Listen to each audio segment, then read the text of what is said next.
on 1 o'clock. So the first item up after lunch, Claire, is set to go, is the approval of the shareholder comments on the AT Public Transport CCO draft statement of intent. Claire. Thank you, Chair. Tēnā koutou katoa. So, as just outlined, this report is to approve the shareholder comments on the draft statement of intent for Auckland Transport and the Public Transport CCO. You will recall that last month Miriam Dean from the Interim Board presented the draft statement of intent to this committee, and at that meeting she outlined that the board had not been in the role a long time. There were areas that they were seeking some further clarity around, but she answered a number of your queries at that point. Shareholder comments are focused on the alignment with the statutory requirements set out in the Local Government Act and also adherence to the letter of expectation and elected member feedback that we've collected on the way. There is a reconciliation table attached which shows how they have responded to the letter of expectation. And in summary, the Transport CCO has particularly responded quite well. But there are areas where targeted improvements could be made and where we are suggesting that they are made. And that is around, in summary, legislative compliance with the new Act, the Transport Reform Act and the Local Government Act requirements, ensuring that there is strategic alignment with the recently adopted Transport Policy Statement and any decisions made as part of the Transport Transition Programme, making sure that the final SOI aligns with annual budget decisions to be made shortly. Work with us around their performance measures and targets, and we've already had one conversation this morning around that. Provide some greater detail around their key priorities and our key priorities like special vehicle lanes, network optimisation and standardisation. Include more deliverables and milestones in the final SOI so that we can adequately measure performance. And for the public transport CCO component, to strengthen the emphasis on growing patronage and better integrating rail and bus services and realising the benefits of CRL.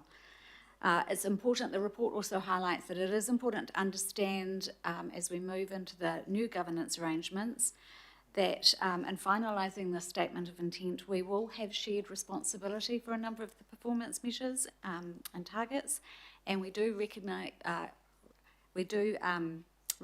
that that's kind of explicitly stated in the final SOI. So I'm happy to take the rest of the report as read and answer any questions. Thank you, Claire. So, yep, Desley. Sorry, thanks, Claire. In the performance measures, I mean, that last point around shared responsibility between political and non-political.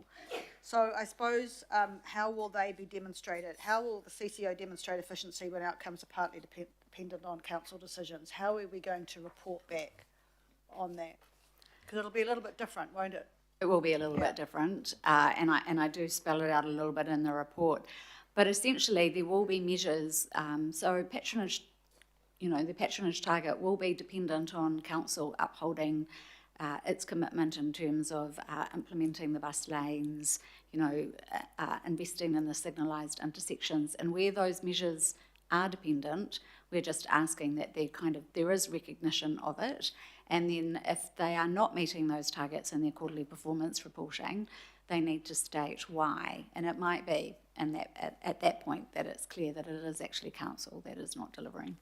Well, if I may, it's that they should always say why they're not measuring them, but I kind of wanted some really clear delineation between, them and us, for want of a better word. And you're confident that we will see that? I think we will be able to see it, but I don't know that it's going to be as clear a delineation.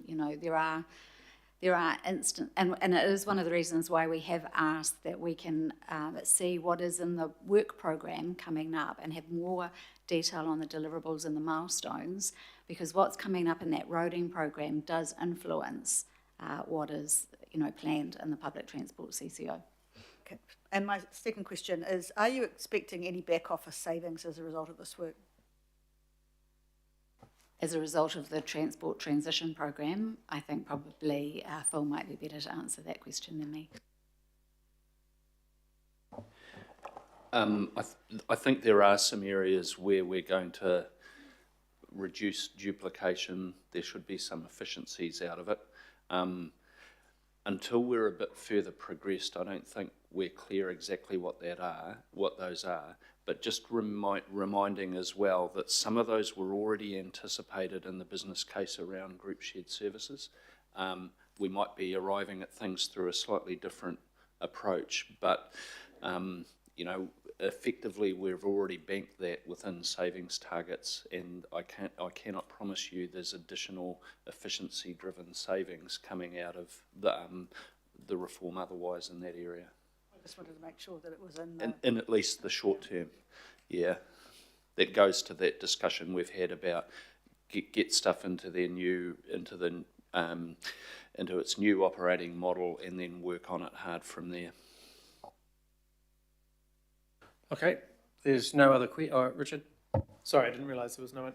I'm not sure if it's this or the next one, but I will ask anyway. Just how is the response, and I know it's operational, but the response to the change document, and how seriously will feedback be taken? I know there's some concerns about gaps, active modes, things like that.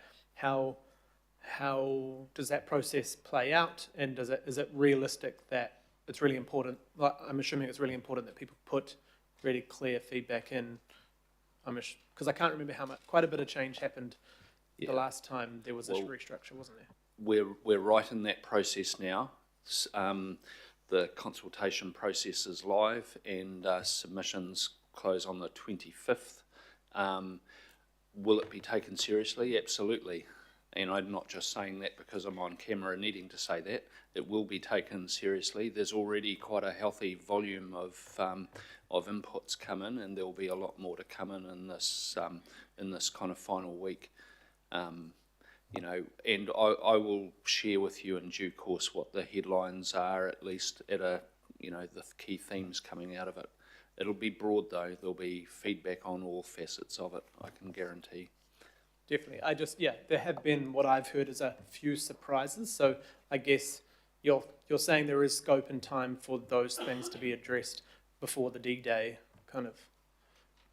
Yes, absolutely. There's actually quite, we were talking about this yesterday, and including with Stacey, who's at the back of the room, and I acknowledge, we're working to a timeline that has some quite good chunky time for us to consider, reconsider, even if necessary, do some further consultation if something materially changes and we've got to go out and test it again with folk. Cool, thank you. And last question, maybe rumour or not, but there might be a few people around this table keen on some last minute big cuts to the annual budget to try and magically keep rates down. But what changes in this direction here if suddenly people put up some cuts to public transport and cuts to routes when we've got City Rail coming on board, all this kind of, we're kind of at a time we need to be investing, not.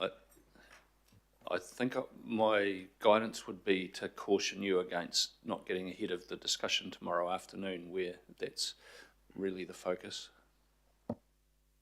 Cool. I guess I'm more meaning what is listed in here is quite different to what other people might be thinking. So we have got in the recommendations that it does align with any final decisions made in the budget, and there is time within that sort of process to the final SOI for the Transport CCO and Public Transport CCO to take that into account. Obviously, if it was a substantial change, then we would be looking perhaps more at a modification process to the statement of intent. Maggie? Kia ora. While the feedback of Haukura has been noted, what assurance can be provided that existing Māori commitments and outcomes will not regress through the transition, and how will those commitments be explicitly protected within the SOI rather than left to future operational discretion? So what we have asked them to do is consider the feedback and include it as appropriate in their response. If it is not satisfactory, or if through the performance reporting that they do on a quarterly basis, we consider that it is not meeting our expectations, and that's when we raise and have those conversations. Okay, and just one other question. The last presentation I've shared previously regarding the broader impacts of investment into marae infrastructure, there was a really good case delivered the last presentation we had. Is there scope for a more proactive approach towards marae and community infrastructure within transport and accessibility planning, particularly given its importance to resilience, connectivity and Māori outcomes? So I know that when I have gone back and asked Auckland Transport around their investment, they have noted that they've put it at 1 for marae work, but that this year that they delivered sort of 2 in that space. In the future, you know, some of that activity is actually coming across to Auckland Council to deliver on, and so again, it will be through the kind of performance mechanisms within Council to make sure that we are following through on that. Okay, how are those priorities currently being weighted within investment decision making? I would need Auckland Transport to come and answer that question directly. All right, thank you. Okay, there are no further questions, so thank you, Claire. Someone like to move? Thanks, Morris. Second. Thanks, Chris. Is there any discussion on this? None. We'll put it. Those in favour say aye. Aye. And against, carried. Next item is the AT Quarter 3 Performance Report.